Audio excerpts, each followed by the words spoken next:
على سيد الأنبياء محمد صلى الله عليه وسلم. وقال الله تعالى في قرآن الكريم: أعوذ بالله من الشيطان الرجيم. بسم الله الرحمن الرحيم. يا أيها الذين آمنوا استعينوا بالصبر والصلاة إن الله مع الصابرين. صدق الله العلي العظيم. আজকে আমি আলোচনা করব শরীর, মন এবং আত্মা নিয়ন্ত্রণে মানুষ কিভাবে বিজয়ী হয় সে বিষয়ে। আপনারা মন দিয়ে শুনবেন এবং যাদের সামনে কাগজ আছে তারা কাগজের মধ্যে মিলিয়ে দেখবেন, দাগ দেবেন। বিশেষ করে শিক্ষিকা যারা আছেন তারা এটা নজর রাখবেন, যাতে পরবর্তীতে আপনারা ছাত্রদেরকে এগুলো ভালো রকম বুঝিয়ে দিতে পারেন। আমরা প্রথমে মন প্রসঙ্গে কথা বলবো। মানুষের জীবনে মন একটি গুরুত্বপূর্ণ বিষয়। আমাদের সমস্যা, আমরা মনকে গুরুত্ব দেই না। আমরা শরীর খারাপ হইলে বলি আমার শরীর খারাপ, শরীর খারাপ হলে আমরা ডাক্তারের কাছে যাই, কিন্তু মন খারাপ হলে আমরা মাদ্রাসায়ও ছুটি দেওয়া হয় না, ডাক্তারেও যাওয়া হয় না, আবার কাউকে জিজ্ঞাসা করা হয় না। অথচ মন শরীরের মতোই একটা অংশ। শরীর খারাপ হলে মানুষ যেমন কষ্ট পায়, মন খারাপ হলেও মানুষে কষ্ট পায়। আবার আমরা মনকে গুরুত্ব যেমন দেই না, তেমনি মনকে বাদ দিয়েও চলতে পারি না। মনের উপর আমরা অনেক সময় অভিযোগ করে থাকি যে মন ভালো নয়, মনে তাকে না, মন অন্যদিকে ছিল, মন অন্যদিকে তাকায় আমরা শুনতে পারিনি। এজন্য আমাদের বোঝা দরকার, আমাদের লেখাপড়া বলেন, আমাল বলেন, চলাফেরার জীবনে বলেন, সবকিছুতে মন একটি গুরুত্বপূর্ণ বিষয়। আমরা যদি মনে করেন মনে থাকে না, লেখাপড়া মনে থাকে না, লেখাপড়া কেন মনে থাকে না? আসলে আপনার মন এই জায়গায় ছিল না বলেই আপনার মনের ভেতরে এটা ঢুকেনি। তখন বক্সের ভেতরে যদি আপনি কাপড় না ঢুকান আর মেহমান বাড়িতে ঘুরতে যান, সেখানে গিয়ে দেখবেন আপনার প্রয়োজনীয় কাপড় যায়নি, কারণ আপনি ঢুকাননি। তেমনি ভাবে আপনার মনের ভেতরে যদি কথাকে না ঢুকান, তাহলে আপনি এই কথাকে মনে ধরে রাখতে পারবেন না। আপনার কানে শুনছেন, কানে শোনার নাম কিন্তু মনে শোনা না। আপনার কান থেকে এটা আবার মাটিতে পড়ে যেতে পারে। এর জন্য কানের শোনার সাথে পঞ্চ ইন্দ্রিয়ের কাজ, আমি যেটা প্রায় সময় বলি, আপনার কানে শুনতে হবে, আপনার চোখে দেখতে হবে, আপনার শরীরের স্পর্শ করতে হবে, এগুলা আপনার জিহ্বায় স্বাদ নিতে হবে। এগুলা সব পঞ্চ ইন্দ্রিয়কে আপনি কার্যকর করলে আপনার মন ওই কথাগুলোকে ধারণ করতে পারবে। মন কি? মন কিন্তু কোনো অঙ্গ নয়, বাস্তব দৃষ্টিতে দেখার মতো কোনো অঙ্গ নয়। এটা মূলত মানুষের চিন্তা, অনুভূতি, স্মৃতি ও ইচ্ছার কেন্দ্র। মানুষের চিন্তা, অনুভূতি, স্মৃতি ও ইচ্ছার কেন্দ্র হচ্ছে মন। এটা কোনো দৃশ্যমান অঙ্গ নয়, কিন্তু আমাদের আচরণ, সিদ্ধান্ত আর অভিজ্ঞতা ইত্যাদির উপর মনের গভীর প্রভাব থাকে। আমরা যে আচরণ করি, আমরা যে ব্যবহার দেখাই মানুষকে, আমরা কখনো গালাগালি করি, কখনো রাগান্বিত হই, কখনো আমরা কি করি, উত্তেজিত হয়ে পড়ি। আম্মা যখন বললেন এই কাজ করো, আমরা তাকে রাগ দেখাইলাম, অথবা এই সব জিনিস হচ্ছে আমাদের মনের বহিঃপ্রকাশ, মনের অবস্থার বহিঃপ্রকাশ। আমরা সিদ্ধান্ত গ্রহণ করি মন থেকে, আমরা সিদ্ধান্ত গ্রহণ করি মন থেকে। এজন্য ইন্নামা আমাল বিন্নিয়াত, আপনি যে নিয়ত করলেন, এই নিয়ত করাটা মূলত মনের ভেতরে। আমরা অভিজ্ঞতা অর্জন করি মনের মধ্যে। আমরা যখন গেলাম এখান থেকে এক জায়গায় ঘুরতে, সেখান থেকে এসে যে আমরা সেখানের অভিজ্ঞতার কথা মানুষের কাছে বর্ণনা করি, সেটা মূলত আমরা মনে ধারণ করে নিয়ে এসে এগুলা বলি। এজন্য মন থেকে বলি আমরা। আমি বিষয়টাকে বোঝার জন্য আরো সহজ করে বলছি। কেউ যখন ভাবে সেটা মনের কাজ। কেউ যখন ভাবে, আপনি যখন ভাববেন, এটা মূলত মনের কাজ। ভাবনাটা হচ্ছে মনের কাজ, আপনি মন দিয়ে ভাবেন। কেউ যখন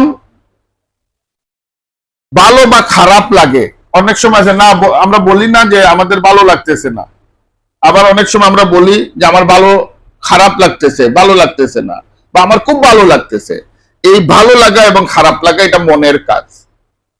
আপনার ভালো লাগা এবং খারাপ লাগাটা হচ্ছে মনের কাজ। আবার কিছু মনে রাখলে বা ভুলে গেলে সেটাও মনের কাজ। আপনি মনে রাখতে পারছেন, এটাও মনের কাজ। মনে রাখতে পারেন নাই, সেটাও মনের কাজ।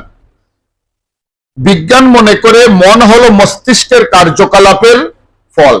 বিজ্ঞান মনে করতেছে মন হলো মস্তিষ্কের, মাথার ভিতরে যে মগজ থাকে ওই মগজের কার্যকলাপের ফল। বাট আমরা এটা বলতেছি না।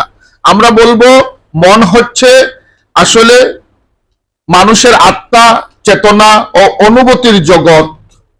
মন হচ্ছে মানুষের আত্মা, চেতনা এবং অনুভূতির জগৎ। মোট কথা হলো মন হলো ভাবনা, অনুভূতি, স্মৃতি, ইচ্ছা ইত্যাদির কেন্দ্র। এখন মনের গুরুত্ব কি? মানুষের জীবনে মনের গুরুত্ব কি এটা বুঝতে হবে। আপনারা আমার কথা বুঝতেছেন? আলহামদুলিল্লাহ। কোনো না বুঝলে আপনারা প্রশ্ন করবেন। আমরা মানুষ প্রতিদিন প্রতি মুহূর্ত লড়াই করি সুখে থাকার জন্য। মানুষ প্রতিদিন প্রতি মুহূর্ত লড়াই করে সুখে থাকার জন্য। আমাদের যুদ্ধ সুখে থাকার জন্য যেটা, এটা মূলত আমরা দুঃখের বিরুদ্ধে যুদ্ধ করি। আমরা মূলত কার বিরুদ্ধে যুদ্ধ করি? দুঃখের বিরুদ্ধে। যখন আমরা সুখের জন্য লড়াই করি তখন আমাদের এনিমি, শত্রুর নাম হলো দুঃখ। কথাটা বুঝছেন?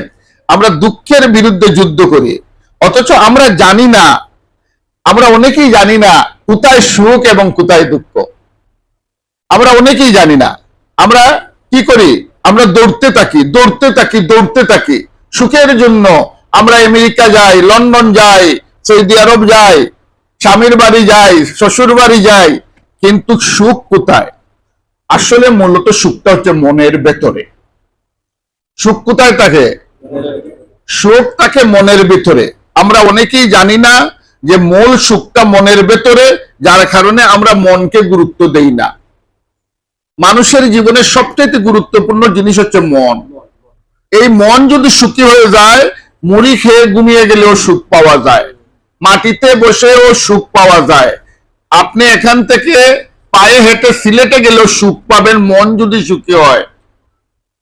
মন যদি সুখী হয় তাহলে আপনি যে কোনো ভাবে সুখী হতে পারবেন। আর মন যদি সুখী না হয়, আপনি এসির ভিতরে থাকেন, আপনি পাজারু গাড়ি দৌড়ান, আপনার কোটি টাকা থাকুক বাড়িতে, দেখা যাবে আপনার অশান্তির শেষ নেই।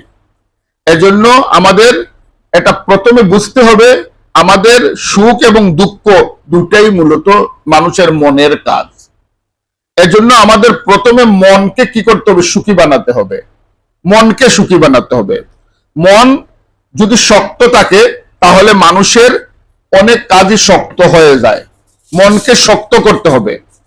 আমরা প্রথমে জানতে হবে মনের শত্রুকে। মানুষ অসুখী হওয়ার জন্য প্রধান শত্রু হচ্ছে সয়রিফু, যেটাকে আধ্যাত্মিকতার ভাষায় বা তরিকতের ভাষায় বলা হচ্ছে রিফু। মানুষের প্রধান শত্রু আমরা মনে করছি আমাদের চাচাতো ভাই, আমাদের খালাতো ভাই, আমাদের পাড়া প্রতিবেশী, আমাদের আত্মীয় স্বজন, আমাদের প্রতিদ্বন্দ্বী। আমি যে চেয়ারম্যানিতে দাঁড়াইলে আমার প্রতিপক্ষ চেয়ারম্যান, মেম্বারিতে দাঁড়াইলে আমার প্রতিপক্ষ মেম্বার, মাদ্রাসার এক হুজুর। এইভাবে আমরা এক একজনকে কি করছি? আমাদের শত্রু হিসাবে চিহ্নিত করেছি। আসলে আমাদের প্রধান শত্রু হচ্ছে 6টা জিনিস, যে 6টা জিনিস আমাদের মনের ভেতরে থাকে। একটা হলো লোভ, একটা হলো লোভ, আর একটা হলো ক্রোধ বা ক্ষোভ, আর একটা হলো কাম, আর একটা হলো মোহ, আর একটা হলো মদ, আর একটা হলো মৎসর্য। এই 6 জিনিস আমাদের মনের ভেতরে বসবাস করে, ওরা আমাদের শত্রু। আমাদের বাড়িতেই আমাদের শত্রুদের অবস্থান। আমাদের বাড়ি কোন জায়গা? মনের ভেতরে। মনের ভেতরে মনের ভেতরে, কথাটা বুঝছেন? মন শক্ত করতে পারলে মানুষ এই 6 রিপুর হাত থেকে রক্ষা পেতে পারে। মন শক্ত না করলে ওই 6 রিপুর হাত থেকে বাঁচা সম্ভব নয়। মন শক্ত করবেন কিভাবে? প্রথমত আপনার এই 6 রিপুকে আপনি নিয়ন্ত্রণ করতে হবে। যে 6 রিপুর কথা বললাম, আপনি তাদেরকে নিয়ন্ত্রণ করতে হবে। দ্বিতীয়ত আপনি ধ্যান বা মুরাকাবা করতে হবে। প্রথমে আপনি এই 6টাকে নিয়ন্ত্রণ করতে হবে। নিয়ন্ত্রণ কিভাবে করতে হবে এটা আমি একটু পরে আসতেছি আলোচনায়। আপনি দ্বিতীয়ত আপনি ধ্যান এবং মুরাকাবা করতে হবে। আপনি আপনার আমলের উপর, আপনার অভ্যাসের উপর, আপনার নিজের চলাফেরার উপর আপনি কি করতে হবে? ধ্যান করতে হবে যে আজকে দিনের ভিতরে আমি কয়টা খারাপ কাজ করলাম, আজকে দিনের ভিতরে কয়টা মিথ্যা কথা বললাম, আজকে দিনের ভিতরে কয়টা কি করলাম। দেখেন মোবাইলের মধ্যে কয়টা জিনার জিনিস দেখলাম, কয়টা জিনার কয়টা বেপরদা জিনিস দেখলাম, কয়টা নাফরমানের জিনিস দেখলাম। এগুলো আপনাকে ধ্যান মোরাকাবা করে চিহ্নিত করতে হবে এবং আপনার ধ্যানকে ওইখান থেকে ফিরাতে হবে। আত্মবিশ্লেষণ করতে হবে। আত্মবিশ্লেষণ, আপনার নিজের ভেতরে যে কুচিন্তা আছে, কুচিন্তা, মানুষের ভেতরে 2 ধরনের চিন্তা থাকে মনে, একটা হলো সুচিন্তা, একটা হলো কুচিন্তা। আপনার ভেতরে যে কুচিন্তা আছে ওই কুচিন্তাকে আপনি নিজের আত্মসমালোচনায় এনে এগুলাকে কিভাবে বাদ দেবেন এটা আপনি চিন্তা করতে হবে। আপনি বড় লক্ষ্য স্থির করতে হবে। আপনার স্বপ্ন আনতে হবে, আমি বড় আলেম হব, আমি শেখুল হাদিস হব, আমি মুফতি হব, আমি বড় আবিদ হব, আমি সাহাবায়ে কেরামের মতো হব, আমি ইমাম গাজ্জালির মতো হব, আমি হাসান বসরির মতো হব, আমি খাদিজার মতো হব, আমি ফাতেমার মতো হব, আমি খাওলার মতো হব, আমি সুফিয়ার মতো হব। এইভাবে আপনার ভেতরে আপনি এক ধরনের প্রেরণা নিয়ে আসতে হবে এবং ওই ব্যক্তিদের জীবনী পড়তে হবে যাদের মতো আপনি হবেন। আপনি যদি যার মতো হবেন, আপনি বললেন আপনি রাসূল সাল্লাল্লাহু আলাইহি সাল্লামের সুন্নাহ মানবেন, কিন্তু আপনি সুন্নাহ জানলেন না। আপনি বললেন আপনি খাদিজার মতো হবেন, অথবা খাদিজা কেমন ছিলেন এটা আপনি জানলেন না। আপনি বললেন আপনি হাসান বসরির মতো হবেন, কিন্তু আপনি হাসান বসরি কেমন ছিলেন জানলেন না। আপনি জীবনে হইতে পারবেন না। আপনার নিজের আবেগকে নিয়ন্ত্রণ করা শিখতে হবে। আপনার নিজের আবেগকে, মনের ভেতরে একটু কিছু কেউ বললেই আপনার খুব আবেগ এসে যায়, চোখের পানি এসে যায়, টলঠল করে, ওইটা বন্ধ করতে হবে। বিশেষ করে মহিলারা, সুবহানাল্লাহ, no man no cry, no man no cry, মহিলাও নাই কন্দনও নাই, বুঝছেন? এটা ইংলিশে আমার লাউড়তে কান্দার একটা লাইন আছে, এটা নো ম্যান নো ক্রাই। আপনি মহিলা নাই, কান্দানো নাই। আপনারা আবেগকে নিয়ন্ত্রণ করতে হবে। হুট করে চোখের জল চলে আসবে এরকম আবেগ থাকা ভালো না। আপনি চোখের জল ফেলবেন আল্লাহর কাছে গায়ে নামাজে বিছিয়ে, এখানে আপনি ক্রন্দন করবেন, কিন্তু আপনি মানুষের ভেতরে আপনার এই দুর্বলতা দেখাবেন না। মনকে নিয়ন্ত্রণ করবেন, আবেগকে নিয়ন্ত্রণ করবেন। 6 নম্বর হলো সুখ দুঃখে নিজেকে সামলিয়ে রাখা। সুখ দুঃখে আপনার প্রচন্ড সুখ আসলো, একজনের মনে করেন লটারি জায়েজ না, তারপরে বলতেছি উদাহরণ হিসাবে, একজনের লটারি বেজে গেল, আপনি খুব আনন্দিত হয়ে হার্ট অ্যাটাক করে ফেললেন, বুঝছেন? বা তিনি দীর্ঘদিন ধরে অপেক্ষা করতেছেন যাবেন লন্ডনে, হঠাৎ ভিসা হয়ে গেল, রাত্রে ভিসা পাইয়া বাড়িতে আইসা ঘুমাইছেন, উনি আনন্দের টেলায় রাত্রে হার্ট অ্যাটাক করে মারা গেছেন। কথাটা বুঝছেন? এরকম ঘটনা ঘটছে অনেক। এজন্য আপনাকে সুখে দুঃখে নিজেকে সামলাতে হবে। দুঃখ যত বড়ই আসুক না কেন, একটা ঘটনা বলি। হযরত আব্দুল কাদের জিলানী রহমতুল্লাহ আলাইহি একদিন ক্লাসের মধ্যে বসে আছেন, একজন লোক এসে বলল, হযরত, তিনি তো কাপড়ের ব্যবসা করতেন, আব্দুল কাদের জিলানী রহমতুল্লাহ আলাইহি, বলল আপনার নৌকা ডুবে গেছে, নৌকা ডুবে গেছে, মাল নিয়ে আসতেছিল বাজার থেকে, পথে নৌকা ডুবে গেছে। সাথে সাথে তিনি তার কাপড় সরাইয়া বুকের দিকে চাইয়া বললেন আলহামদুলিল্লাহ, আলহামদুলিল্লাহ। কিছুক্ষণ পরে ওই লোক এসে বলল যে হযরত, নৌকা ডুবে নাই, আপনারটা না, যেটা ডুবছে এটা আরেকজনের, এটা আরেকজনের। তিনি আবার কাপড় সরাইয়া বুক দেখতে বললেন আলহামদুলিল্লাহ। ছাত্ররা জিজ্ঞেস করলো, হুজুর 2 বেলা আলহামদুলিল্লাহ বললেন, এর অর্থ কি? বললেন, প্রথমবার আমি দেখলাম আমি কষ্ট পাইছি কিনা আমার নৌকা যে ডুবছে, দেখছি না আমার কষ্ট পাই নাই, কারণ আমি ভাবছি এটা রিজেকের নাই, এর জন্য ডুবে গেছে, আল্লাহর হুকুম হয়েছে ডুবে গেছে, এই জন্য আমি বলছি আলহামদুলিল্লাহ, আলহামদুলিল্লাহ কুল্লি হাল। এরপরে যখন শেষটা বলছে যে না না না না, আপনারটা ডুবে নাই, ডুবছে আরেকজনেরটা, তখন আবার আমি চাইয়া দেখছি যে আমি খুব আনন্দিত হয়েছি কিনা, বললাম না, আল্লাহর হুকুম হয়েছে ডুবে নাই। তখন আমি বলছি আলহামদুলিল্লাহ। অর্থাৎ আমার মনের গতি সুখেও পতনের দিকে যায় না, আবার দুঃখেও পতনের দিকে যায় না, সুখেও খুব আনন্দিত হয় না। এইটা আপনাকে খেয়াল রাখতে হবে। একজন আলেম, দেখেন একটা বদমাইশ আলেম আমি বলি, সে বলে তার নাফরমানিকে ডাকার জন্য বিয়ে করতে হয়। তুই 16 বছর মাদ্রাসায় কি বললে? হ্যাঁ, 16 বছর কি পড়লে? একজন মানুষ 16 বছর মাদ্রাসায় পড়ার পরে সে যদি তাকে নিয়ন্ত্রণ করতে না পারে, এইটা আবার বাজারে বলতে হয়, তাহলে তার মতো নাফরমান মাদ্রাসায় পড়ানোর কোনো অধিকার রাখে না, ওয়াজ করার কোনো অধিকার রাখে না, এবং তার ওয়াজ শোনা ঠিক হবে না। কথাটা বুঝছেন? 16 বছর মাদ্রাসায় পড়লো, সে কুরআন হাদিস পড়লো, সে তার নফসকে দমন করতে পারলো না। এজন্য আপনাদের মাদ্রাসায় পড়ার পরে যদি কারণ নফসকে কেউ নিয়ন্ত্রণ করতে না পারে, তাহলে তার মতো বদমাশ পৃথিবীতে আর কেউ নাই, সে নারী হোক আর পুরুষ হোক। কথাটা বুঝছেন? আপনারা আপনাদের নফসকে নিয়ন্ত্রণ করবেন। আপনারা এখানে সাধারণ মানুষ না, আপনারা সাধারণ মানুষ না, আপনারা দাঈল আল্লাহ, আপনারা নবীর ওয়ারিস।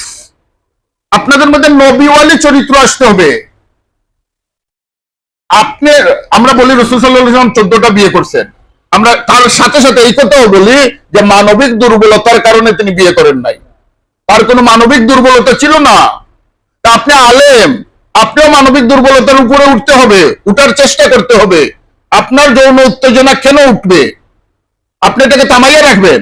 থামাইতে না পারেন, আপনি সাধনায় যাইবেন, বুজুর্গদের কাছে গিয়ে বলবেন যে আমার তো উত্তেজিত হয়ে যায়। তেমনি ভাবে ছাত্রীরা ওইটা খেয়াল রাখবেন। আপনারা 16-17 বছর মাদ্রাসায় পড়লেন, টাইটেল করলেন, এর মধ্যে যদি আপনারা প্রেম করেন পরপুরুষের সাথে, তাহলে আপনাদেরকে দূররা নয়, আপনাদেরকে কতল করা জরুরি। কারণ হচ্ছে আপনারা 17 বছর পড়লেন আপনার নফসকে দমন করার শিক্ষা, কিন্তু আপনারা আপনাদের নফসকে দমন করতে পারলেন না। মোবাইলের মধ্যে চ্যাটিং করেন, নাউজুবিল্লাহ। মাদ্রাসায় পড়ার পরে চ্যাটিং করে যদি কোনো মানুষ, তার ভাইয়ের সাথে সে করতে পারে, বোনের সাথে করতে পারে। এজন্য আপনারা এটা খেয়াল রাখবেন। আপনার রিপুকে আপনি দমন করবেন, আপনার মনকে আপনি দমন করবেন। রিপু কি? আমি তো আগেই বলছি রিপুর কথা, 6 রিপু।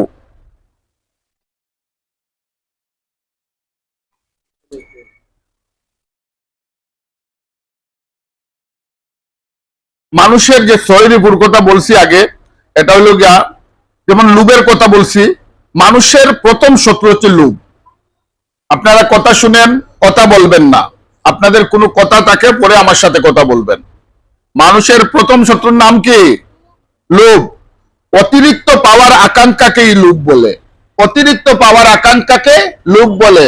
মাদ্রাসা আপনাকে 1 কাপ চা দেয়, আপনি 2 কাপের আশা করছেন, এইটা লোভ। মাদ্রাসা আপনাকে একটা মিষ্টি আপনার বরাদ্দ করছে, সবার জন্য তো একটা করে, আপনি 2টার আশা করছেন, এর মানে আপনার ভিতরে লোভ আছে। কথাটা বুঝছেন? আমি ছাত্রীদেরকে বলতেছি, আপনাদের মনে করেন মোবাইল, আপনি লাগাগড়ের, আপনার বাবার রুজি করার তৌফিক নাই, আপনি লাগাগড়ের একজনে ভালো কাপড় পরছে, আপনি এটা দেখে আপনার ভিতরে লোভ জাগছে, এটাও লোভ। কথাটা বুঝছেন? প্রয়োজনের চাইতে কোনো কিছু বেশি চাহিদা তৈরি হওয়া, এটার নাম লোভ। আপনারা কথা বলবেন না, আমার কথা শুনবেন। আপনাদের কথা আমার কানের মধ্যে আসতেছে, আপনারা কথা বলতেছেন।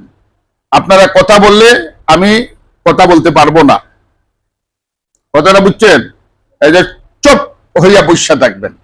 এখন দিল দিয়ে শুনতে হবে, কান দিয়ে শুনতে হবে, আপনার ত্বক দিয়ে শুনতে হবে, চক্ষু দিয়ে শুনতে হবে, ব্রেন দিয়ে শুনতে হবে, নাইলে আপনার ভেতরে এই কথাগুলো যাবে না।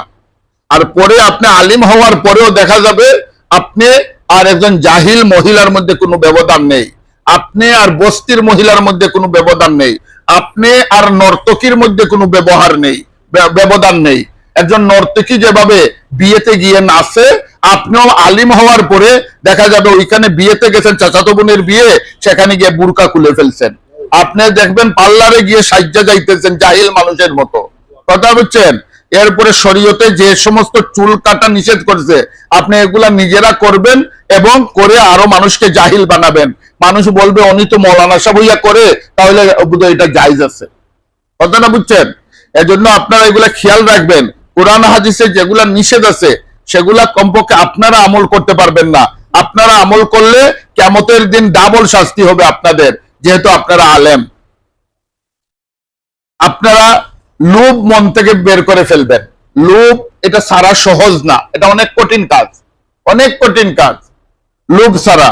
এর জন্যই আল্লাহ পাক কোরআন শরীফের মধ্যে বলছেন, ওয়াস্তাঈনু বিস-সাবরি ওয়াস-সালাহ ইন্নাল্লাহা মা'আস সাবিরিন, আমি সবরকারীর সাথে থাকি, ধৈর্যশীলের সাথে সাথে। আবার অন্য আয়াতে বলছেন ওয়াস্তাঈনু বিস-সাবরি ওয়াস-সালাহ ওয়া ইন্নাহা লাকাবীরাতুন ইল্লা আলাল খাশিন, যে এটা অনেক কঠিন কাজ, এটা সহজ না। কিন্তু আপনারা 16 বছর মাদ্রাসায় পড়ার পর, এটা তো জাহিল মানুষের জন্য বলা হয়েছে, এটা তো সাধারণ মানুষের জন্য বলা হয়েছে, এটা কি সাহাবায়ে কেরামের জন্য বলা হয়েছে নাকি? এটা তো সাধারণ মানুষের জন্য বলা হয়েছে। মাদ্রাসায় যারা 16 বছর 17 বছর পড়লো তারা তো সাহাবীওয়ালি জিন্দেগির মধ্যে যেতে হবে। কারণ 16-17 বছর পড়লো এবং হাদিস পড়লো, আর এরপরে যদি তারা এইসব জিনিস না বুঝে তাহলে তাদের চাইতে জাহিল আর বেশি কেউ হইতে পারে। তারা হইল আব্দুল্লাহ বিন উবাই বিন সেলুলের মতো। রাসূল সাল্লাল্লাহু আলাইহি সাল্লামের কাছে সব হাদিস শুনলো, সবকিছু শুনলো, কিন্তু আমল করলো না।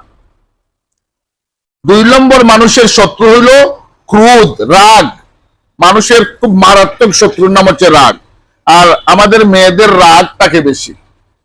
প্রায় পরিবারে আমি গেলে মহিলারা, মেয়েদের মূল সমস্যা হলো রাগান্বিত হয়ে যায় পট করে। একটা কিছু বললেই তারা রাগান্বিত হয়ে যায়। মা বাপের অভিযোগ হলো আমার মেয়েটার রাগ খুব বেশি। এটার একটা কিছু কারণও আছে, আমি মা বাপকেও বলি কিছু কারণ। আর এটার একটা কারণ হইল গিয়া যে মা বাপ বাচ্চাদের মন বুঝে না। মা বাপ বাচ্চাদের মন বুঝে না। এই বাচ্চার মনের ভিতরে কি আছে? অনেক বাচ্চা কি মানসিক রোগী আছে, দুশ্চিন্তাগ্রস্ত ছোটবেলা থেকে। মা বাপ কি করে? ঝগড়া করে, মা বাপের মধ্যে ঝগড়া হয়, এই বাচ্চা দেখলে দুশ্চিন্তাগ্রস্ত হয়। আবার অনেক বাচ্চাকে মা বাপ পিটায়, পিটাইলে বাচ্চাদের মন খারাপ হয়। ওইসব বিভিন্ন কারণে বাচ্চারা মানসিক রোগী হয়ে যায়, সাইকো প্রবলেম হয়ে যায়, মানসিক রোগী হয়ে যায়। আবার অনেক মা বাপ বাচ্চাদেরকে খারাপ ভাষায় কথা বলে, খারাপ ভাষায় গালি দেয়। এগুলা ছোট ছোট মেয়েগুলা যখন সে 7, 8, 9, 10 হয়ে যায়, মেয়েরা অনেক সচেতন হয়ে যায়। এগুলা বুঝতে পারে যে ওনারা যখন গালি দেয় ডাটি ভাষায়, তখন তারা এক ধরনের বিদ্রোহ করে মন খারাপ করে ফেলে। তো ওইখান থেকে তাদের রাগ বৃদ্ধি পায়, খাইতে ভালো লাগে না। এটা বয়সের কারণে একটা জিনিস হয়। এই বয়সে টিন এজ যেটাকে বলে, টিন এজ অর্থাৎ কৈশোর বয়স, ওই বয়সে মেয়েদের বলেন আর ছেলেদের বলেন, তাদের নরমাল খাইতে ভালো লাগে না, ভাত ভালো লাগে না, ভাজা পুরা ভালো লাগে, চানাচুর ভালো লাগে, মুড়ি ভাজা ভালো লাগে, পেঁয়াজি ভালো লাগে, বুঝছেন, ফাস্টফুড ভালো লাগে। নরমাল যে ভাত বা ওই ধরনের যেসব হেলথি খাদ্য আছে, ফল ফ্রুট, এগুলা তারা খাইতে ভালো লাগে না। এটা শুধু বাংলাদেশের মেয়ে না, সৈয়দপুরের মেয়ে না, সমস্ত ওয়ার্ল্ডের সমস্ত ছেলে এবং মেয়ে এই বয়সের যারা, তাদের এটা অভ্যাস, এটা চরিত্র। তারা এগুলা ভালো পায় না। তারা সানাসুর ভালো পায়, মটর ভালো পায়, মটরশুটি ভালো পায়, কথাটা বুঝছেন, নানা ধরনের ফাস্টফুড ভালো পায়। কিন্তু ওইসব খাদ্য আসলে কি করে তাদেরকে অসুস্থতার দিকে নিয়ে যায়, অসুস্থতার দিকে নিয়ে যায়। এরপরে তারা একটু বাইরে ঘুরতে ভালোবাসে, একটু কুস্তি করতে ভালোবাসে, ধাক্কা ধাক্কি করতে ভালোবাসে, বুঝছেন, এর বাদে মায়ের সাথে রাগ দেখাইতে ভালোবাসে। এগুলা আপনাদের কমপক্ষে মাদ্রাসায় যারা পড়েন তাদের মধ্যে এখন যদি পরিবর্তন না করেন, তাহলে অনেক মানুষ বৃদ্ধ হওয়ার পরেও তার মধ্যে এই চরিত্র থেকে যায়, বৃদ্ধ হওয়ার পরেও। এর জন্য আপনারা এখন থেকে রাগকে কন্ট্রোল করবেন, মুরাকাবা করবেন। আপনি চোখ বন্ধ করে চিন্তা করবেন কোন কোন বিষয়ে আপনার রাগ আসে, ওই বিষয়গুলো আপনি স্মরণ করবেন, নিজের আগাম্বিত হয়ে আবার রাগকে কন্ট্রোল করবেন, সাধনা করবেন, রাগের সাধনা। আপনাকে কেউ কষ্ট দিলে আপনি ওই কষ্টের কথা স্মরণ করে মুরাকাবা করবেন, মুরাকাবা করে রাগকে নিয়ন্ত্রণ করবেন। আপনাকে মা বাপ ভাই বোন মাদ্রাসার হুজুর যে কোনো কেউ অপমান করলে আপনি এটাকে মনের ভেতরে নেবেন না, ওইটা কান থেকে দ্রুত ফেলে দেবেন। আর আস্তাগফিরুল্লাহ পরে আপনি মনকে শান্ত করে ফেলবেন, রাগে যাবেন না। কারণ একদিন রাগ করলে এক সপ্তাহ পর্যন্ত মন খারাপ থাকে, এক সপ্তাহ পর্যন্ত মন খারাপ থাকে। তখন পড়তে ভালো লাগে না, খাইতে ভালো লাগে না, ঘুমাইতে ভালো লাগে না।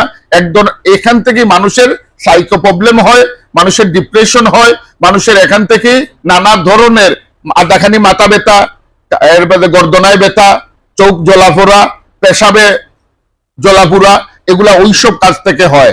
আপনাদের অনেক রোগ হয় মহিলাদের, পুরুষ, ওইসব দুশ্চিন্তা থেকে, রাগ থেকে। ওই রাগ থেকে কোমরের ব্যথা হয়, রাগ থেকে কোমরের ব্যথাও হয়। আপনারা দেখবেন অনেক মানুষের হসপিটাল যাওয়ার পরে কোমরে এক্সরে পরীক্ষা টরীক্ষা করে ডাক্তার বলে দুশ্চিন্তা থেকে কোমরে ব্যথা। এগুলা সব রাগের কারণে। এই দুশ্চিন্তাটা তৈরি করে আসলে আপনার রাগ আপনার ভেতরে। আমাদের তৃতীয় শত্রু হচ্ছে যৌন উত্তেজনা, কাম। মানুষের তৃতীয় শত্রু হচ্ছে কাম। কাম এটা মূলত যৌন উত্তেজনা হলেও প্রত্যেক বুক বিলাসের নামই কাম, প্রত্যেক বুক বিলাসের নামই কাম। আপনার যত বুক বিলাসের মানসিকতা আছে ওইটা কামের অন্তর্ভুক্ত। কিন্তু প্রধানত কাম হচ্ছে যৌন উত্তেজনা। যৌন উত্তেজনা একটা রোগ, এটা আসলে অন্য কিছু না, একটা রোগ, মানসিক রোগ। আপনি যদি যৌনতা নিয়ে ভাবেন বেশি, আপনি যদি মহিলা হয়ে পুরুষ নিয়ে ভাবেন, পুরুষ হয়ে মহিলা নিয়ে ভাবেন, তাহলে আপনার যৌন উত্তেজনা বৃদ্ধি পাবে এবং ধীরে ধীরে এটা বাড়তে থাকবে। আপনি যখন ফেসবুকের ভিতরে আপনি দেখবেন এগুলা, এবং আপনি যখন পুরুষের চেহারা দেখবেন, টিকটক দেখবেন, এগুলা নানা জিনিস দেখবেন, আপনার ভেতরে যৌন উত্তেজনা বাড়তে থাকবে। এবং এটা বৃদ্ধি পেলে কি হবে, দেখা যাবে আপনার রাত্রে ঘুম হইতেছে না, আপনার ভালো লাগতেছে না। তখন কি করে দেখেন, যখন মানুষের বয়স 9 হয়, মেয়েদের বিশেষ করে 7 থেকে 9 এর ভেতরে এটা হয়, তাদের এক ধরনের অশান্তি তৈরি হয় ভেতরে। কারণ এই সময় তারা ধীরে ধীরে তাদের ভেতরে পরিবর্তন আসে, পরিবর্তন তাদের মধ্যে যেটাকে বলে ধাতু তৈরি হয়, তাদের শরীরের গঠনের অনেক জায়গা পরিবর্তন হয়। তখন তাদের ভেতরে, শরীরের ভেতরে এক ধরনের অশান্তি করে। তখন জানালার কাছে দাঁড়াইতে ভালো লাগে, বাতাস ভালো লাগে, ফ্যানের সামনে দাঁড়াইতে ভালো লাগে, বালিশ বুকের নিচে রেখে শুয়ে থাকতে ভালো লাগে, এরপরে বান্ধবীদের সাথে আড্ডা দিতে ভালো লাগে। ঠিক এই সময় যদি সে তাকে কন্ট্রোল না করতে পারে, দেখা যাবে স্কুলে গিয়ে একটা বন্ধুর সাথে কথা বলতেও ভালো লাগে, আর কিংবা লাগা করে চাচাতো ভাইয়ের সাথে কথা বলতে ভালো লাগে, মামাতো ভাইয়ের সাথে কথা বলতে ভালো লাগে, খালাতো ভাইয়ের সাথে কথা বলতে ভালো লাগে। ওই ভালো লাগা থেকেই প্রেম তৈরি হয়ে যায়। এরপরেই ধীরে ধীরে ধীরে ধীরে হাতে ধরা, পায়ে ধরা, বুকে ধরা, ওইগুলা শুরু হয়ে যায়। এরপরে যখন ভালো লাগা শুরু হয়, তখন আপনি ধীরে ধীরে আর আপনাকে কন্ট্রোল করতে পারবেন না। এক সময় আপনার মস্তিষ্ক এমন জায়গায় গিয়ে পৌঁছবে যে প্রয়োজনে আপনি বিষ খেয়ে ফেলবেন, প্রয়োজনে ঘর থেকে বেরিয়ে যাবেন, প্রয়োজনে আপনার যে মা 10 মাস 10 দিন আপনাকে পেটে ধারণ করলো, সেই মায়ের কথা আপনি ভুলে যাবেন। আপনার যে বাবা কষ্ট করে হাওরের মধ্যে কাজ করে, রিক্সা চালিয়ে, দোকানে কাজ করে, ব্যবসা বাণিজ্য করে, বিদেশে গিয়ে আপনাকে লেখাপড়া করাইলো, খাবাইলো, পাললো, সেই বাবার সম্মানের কথা আপনি ভুলে যাবেন শুধু একটু ভিতরের পানি বার করার নেশায়। আর ওই নেশা আপনাকে আরেক পুরুষের কাছে নিয়ে যাবে, এবং একজন পুরুষকে একজন মহিলার কাছে নিয়ে যাবে। এটাকে, আমার একটা বই আছে জুলেখা জল রং, এটার ভিতরে একটা গল্প আছে, পানি নিষ্কাশনের, জল নিষ্কাশনের খেলা। এটা মূলত প্রেম বলতে কিছু নাই আলাদা, এটা মূলত যৌন উত্তেজনার একটা পার্ট। এটা হচ্ছে ভেতর থেকে, ভেতরে যে পানি তৈরি হয়েছে, ওই পানিকে এমন জায়গায় আপনি চিন্তা করে করে নিয়ে গেছেন যে ওটাকে যদি না বার করেন তাহলে আপনার ভিতরে অশান্তি তৈরি হয়ে যায়। এখন একমাত্র বাঁচার পথ হচ্ছে আপনি সাধনা করবেন, আপনি মুরাকাবা করবেন, এবং আপনি আপনার নফসকে দমন করবেন, এবং আপনি বলবেন না না না না, আমি আমার প্রয়োজনীয় জায়গা মতো, আমার যখন সময় হবে তখন আমি আমার পানি নিষ্কাশনের শরীয়তসম্মত বিধান মতো করব, এছাড়া করব না। ইউ মেক ইউর ডিসিশন, আপনার সবকিছু ঠিক হয়ে যাবে। আপনি যখন সিদ্ধান্ত নিয়ে ফেলবেন আমি কোনোদিন জিনা করব না, কোনোদিন আপনার দ্বারা জিনা